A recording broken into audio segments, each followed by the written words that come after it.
Hello. तो आज हम लोग चैप्टर 4 की सीरीज आगे बढ़ाते हुए नेक्स्ट टॉपिक देखते हैं। अभी तक हम लोगों ने देखा था पहला टॉपिक चैप्टर 4 का, जो कि था कॉन्टिनेंटल ड्रिफ्ट थ्योरी। किसने दिया था? अल्फ्रेड वैगनर ने। कब दिया था? 1912 में। जिसमें क्या बातें की गई थी वो पिछले वीडियो में आप देख सकते हैं। अब इसके आगे देखते हैं कि पोस्ट ड्रिफ्ट स्टडीज। अब कॉन्टिनेंटल ड्रिफ्ट तो वैगनर ने दे दी, अब उसके बाद की स्टडीज। तो उसके बाद क्या हुआ कि देखिए, वर्ल्ड वॉर 1 हुआ था 1914 से 1918। ठीक है, तो कई चीजें पढ़ाई की गई एक्स्ट्रा, जैसे कि ओशन के फ्लोर के बारे में पता लगाया गया। जो ओशन का फ्लोर है उसके बारे में पता लगाया गया कि अंदर क्या है, कैसे है। ये सब स्टडीज पहले नहीं हुई थी जब वैगनर ने थ्योरी दी थी, लेकिन बाद में हो गई। तो जब ये पता चला, इंफॉर्मेशन और कलेक्ट की गई, तो उसमें ये समझ में आया कि हो सकता है कुछ चीजें नीचे हो रही हैं। नीचे कहाँ पे? मेंटल में। ठीक है, तो पहली बात तो स्ट्रक्चर आप याद होगा। ये हो गया अर्थ, ये हो गया आपका क्रस्ट, ये हो गया मेंटल, और ये हो गया कोर। मेंटल के ऊपर वाले पार्ट में ही एस्थेनोस्फेयर था, अपर मेंटल में। और अपर मेंटल में ही क्या फ्लो होता है? मैग्मा फ्लो होता है।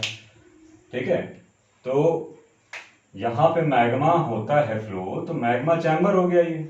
इसको इस तरह देख लेते हैं। मान लीजिए अगर ये सीधा सीधा हम बनाएं ऐसे, तो ये हो गया हमारा सरफेस।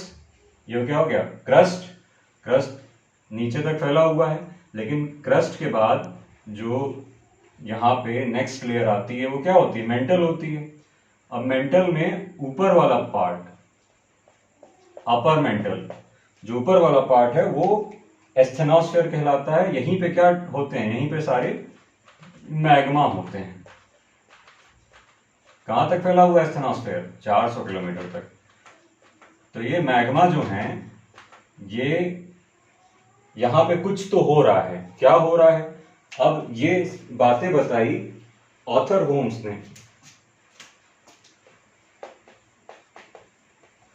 कब बताई? ये डेट बताई थी 1930 में। ठीक है, 1930s में ऑथर होम्स ने सजेस्ट किया। क्या सजेस्ट किया? कि मैग्मा जो है वहां पे एक प्रोसेस हो रहा है, कन्वेक्शन करंट, जिसकी वजह से हो सकता है प्लेट्स मूव कर रही हैं। तो अब कन्वेक्शन वर्ड आ गया, तो अब यहां थोड़ी सी साइंस आ गई। ठीक है, और होपफुली कई लोगों को पता होगा कन्वेक्शन क्या होता है। तो थोड़ा सा देख लेते हैं इसमें।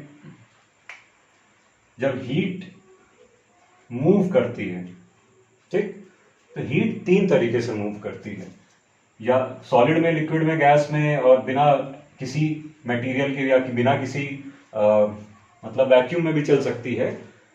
तो बिना किसी मीडियम के भी चल सकती है। तो पहला जो तरीका होता है वो होता है कंडक्शन।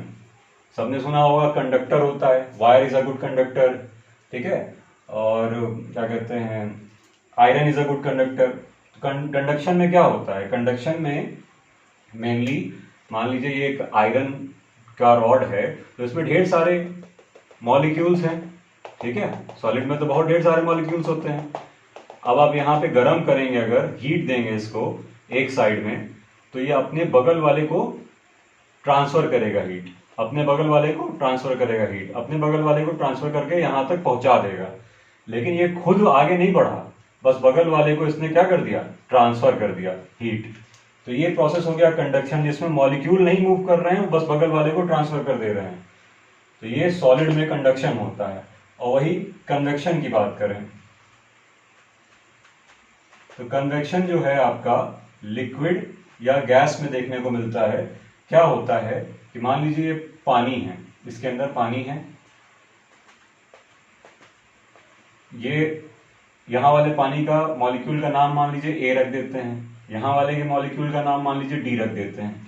ठीक है, अब हमने इसको जैसे गर्मी दी, जैसे इसको हमने हीट दिया,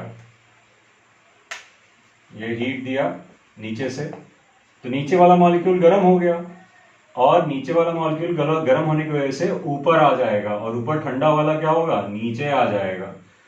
तो यहाँ पे पूरा का पूरा मॉलिक्यूल ही भाग जा रहा है, यहाँ नहीं मॉलिक्यूल भाग रहे थे, तो ये क्या हो गया, कन्वेक्शन।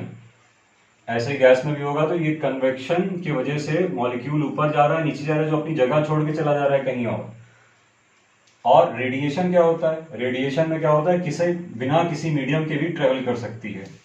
जैसे कि सन से अर्थ तक कोई मीडियम तो है नहीं, ना सॉलिड है, ना लिक्विड है, ना गैस है, वैक्यूम है, तब भी हीट तो आ जा रही है ना। तो हीट क्यों आ रही है, कंडक्शन या कन्वेक्शन की वजह से नहीं आ रही है, थर्ड प्रोसेस की वजह से आ रही है, जो कि कहलाता है रेडिएशन, उसकी वजह से आ रही है।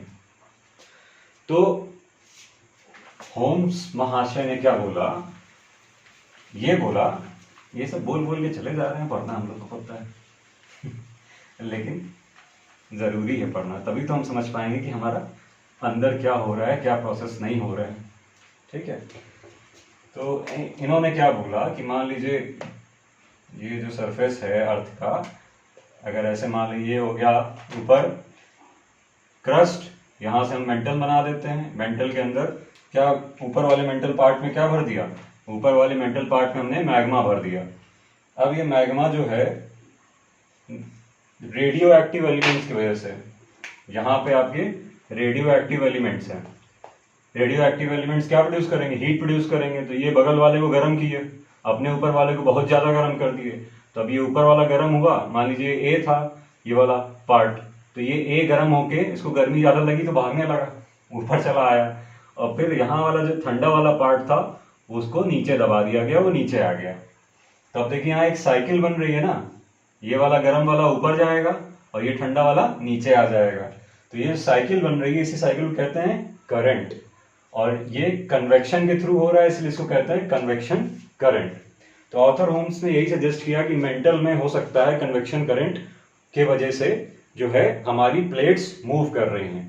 अभी प्लेट टेक्टोनिक थ्योरी में समझेंगे आगे डिटेल में, अभी बस इतना समझिए कि कन्वेक्शन क्या होता है और कन्वेक्शन करंट कहाँ पर चल रही है, मैग्मा में चल रही है। ठीक है, तो आज के लिए इतना ही, थैंक यू।